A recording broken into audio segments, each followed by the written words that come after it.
Сәлем достар, пайдалы ақпарат арнасына қош келдіңіздер.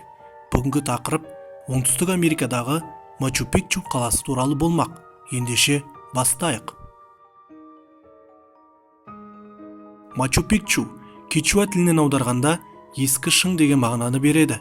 Оңтүстік Америкадағы Перу елінің Агуаскалиентес кентінен 6 шақырым жерде, теңіз деңгейінен 2450 метр биіктікте, Урубамба өзені аңғарында орналасқан тау шыңындағы ежелгі қала. 2007 жылы әлемнің жаңа ғажайыптар атағына ие болды. Сондай-ақ Мачу-Пикчу қираған қала немесе бұлт арасындағы қала, инктердің жоғалған қаласы деп те аталады. Кейбір археологтар бұл қаланы испандардың инк империясын жаулап алғанға дейін инктердің ұлы патшасы Пахачудектің қасиетті тау баспанасы ретінде болған дейді. Өзінің қарапайым өлшемі бойынша Мачу-Пикчу ірі қалаға жатпайды. Қалашықта шіркеулер, тұрғын үйлер, қоймалар және қоғамдық пайдалану үшін басқа да нысандар болған. Қала жақсы өңделген тастан жасалған, бір-біріне тығыз орнатылған плиталармен салынған. Қалада және айналасында 1200-ге жуық адам өмір сүрді деген болжам бар. Олар күн құдайы Интиге табынып, жаңа жерлерді игеріп, террастарда қалалар салған. 400 жылдан астам уақыт бойы бұл қала ұмытылып, қаңырап бос қалған. 1911 жылдың 24 шілдесінде ұшқыштар оны ұшақпен көргеннен кейін американдық зерттеуші Йель университетінің профессор Хирум Бингхам анықтады. Ол үкіметтен бөлінген күзет жасағының және жергілікті жолсеріктің еріп жүруімен осында жеткен кезде ол онда тұратын шаруаларды тапты. Шаруалар оған еркін, шенеуніктерсіз, салық жинаушыларынсыз тұратынын айтқан.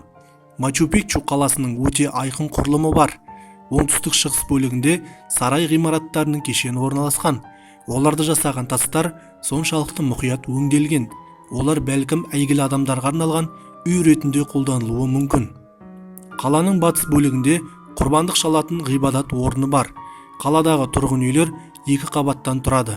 Көшелері қысқа әрі лабиринт секілді адасып кетуге болады. Әрбір салынған нысан тас плитамен құрастырылып бекітілген. Бұл қала қирамаған. Оның салынған уақыты да, құрылыстың мақсаты да, тұрғындардың саны да, оның нақты атауы да белгісіз.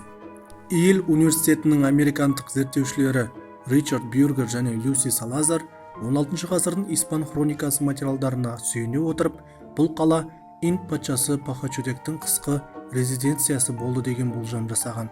Кейінірек инк империясының құлауынан кейін қала өзінің маңызын жоғалтып, тұрғындар оны мәңгілікке тастап кеткен. Қаланы ыңғайсыз жерде салу үшін керемет шеберлік қажет болған. Құрылысшы инженер Кеннет Райт пен археолог Альфредо Валенсия Сегарраның пікірінше, құрылысқа жұмсалған күш-жігердің жартысынан астамы учаскені дайындауға, дренажға және іргетасты салу жұмыстарына кеткен дейді. Өйткені тіреуіш қабырғалар мен сатылы террасалар 500 жылдан астам уақыт бойы жаңбыр мен сел көшкінінен қаланы ұстап тұрған. Анды мәдениеттерінің мұрагерлері бүгінгі күнге дейін Мачу-Пикчуды ұлы өркениеттің символы дейді. Мачу-Пикчу әсіресе ЮНЕСКОның дүниежүзілік мұра мәртебесін алғаннан кейін жаппай туризм орталығына айналды. 2011 жылы келушілердің санын шектеу туралы шешім қабылданды. Өйткені тарихи қала қауіпті таулы аймақта орналасқан. Жаңа ережелер бойынша күніне 2500 турист ғана Мачу-Пикчуге бара алады. Оның 400-ден астамы археологиялық кешеннің бөлігі болып табылатын Уайна-Пикчу тауына көтеріле алады.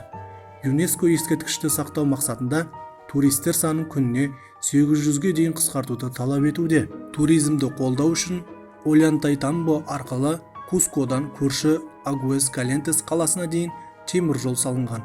Олянтайтамбодан күніне 10-нан астам пойыз жүреді. Агуаскалиентес темір жол станциясынан Мачу-Пикчуге дейін 8 километр автобус жүреді. ЮНЕСКО туристер ағынын шектеу үшін Арқан жолының құрылысына қарсы шықты. Өйткені 2004 жылы жер сілкінісі болған болатын. Сіздермен болған пайдалы ақпарат арнасы арнаға жазылып, лайк басайық достар.